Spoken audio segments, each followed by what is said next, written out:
Joining me tonight is a senator who has been on the front lines when it comes to protecting the big three, Senator Bernie Sanders of Vermont. Senator, great to have you with us on this Friday evening. Thank you.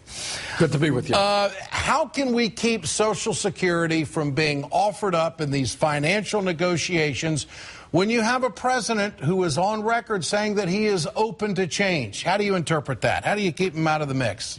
Well, we have got to make the president and Republicans and any Democrats who want to cut Social Security an offer they can't refuse. And that is tens of millions of people have got to make it very clear to Congress is Social Security has nothing to do with the deficit. What deficit reduction needs right now is to ask the largest corporations in this country who are profitable to a record-breaking degree, one quarter of whom pay no taxes at all. Their effective corporate tax rate is the lowest in many, many years. So what we have got to say is, no, Mr. President, you're not going to cut Social Security, you're not going to cut Medicaid, you're not going to cut Medicare. By the way, Ed, as chairman of the Veterans Committee, let me also point out that the so-called chain CPI will make devastating cuts for disabled veterans, for widows who lost their husbands in Iraq and Afghanistan. No, that is not the way we are going to do deficit reduction. Are you confident that the president will protect Social Security? No, I am not confident that the president will protect Social Security. What I am confident in is that every senior organization in this country, including the AARP, the National Committee to Defend Social Security and Medicare, they're going to be there fighting with us to protect Social Security. The American Legion, the Disabled American Veterans, all the veterans organizations are going to be there. The AFL-CIO and all the unions will be there. And I think the vast majority of the American people are going to be there.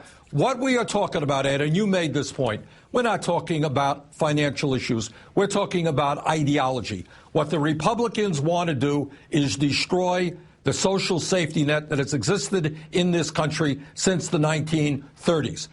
They want to give more tax breaks to people who don't need it and decimate the programs that working families and the middle class desperately depend upon. This is a fight for the soul of America. It is a fight for the soul of the Democratic Party. The conservative editorial page of the Wall Street Journal thinks the debt ceiling threat is a bluff. They wrote today, you can't take a hostage you aren't prepared to shoot. Do you think Republicans are willing to shoot the hostage in this negotiation? Meaning? Well, yeah, what I think is that the employers of many of our Republican colleagues, Wall Street and the big money interests, know absolutely that if the United States, for the first time in its history, defaults, does not pay its debt, it could lead to an international financial crisis, which will be bad for Wall Street, which will be bad for big business. And I think they are telling the Republicans not to go down that path. Speaking of Wall Street, are you willing, and I keep hearing that you're going to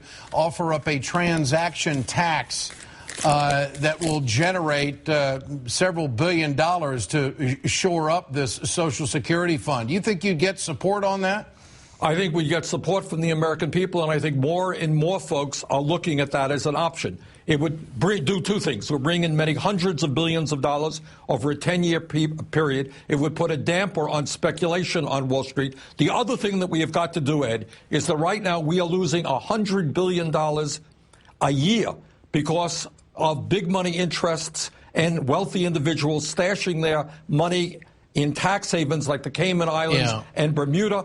1/4 of profitable corporations don't pay a nickel in taxes. There is a lot that we can do to raise substantial revenue, which will not only protect the social safety net, it will allow us to invest in America and start creating the jobs we need. And that transaction tax, Senator, what are you talking about? A half-cent sales tax on every transaction that's made on Wall Street, or a quarter cent, or what? Exactly, a quarter. Okay. It depends. Right. We could do it a number. Sure. It is a good step forward. All right. Senator Bernie Sanders, great to have you with us on the Ed Show tonight.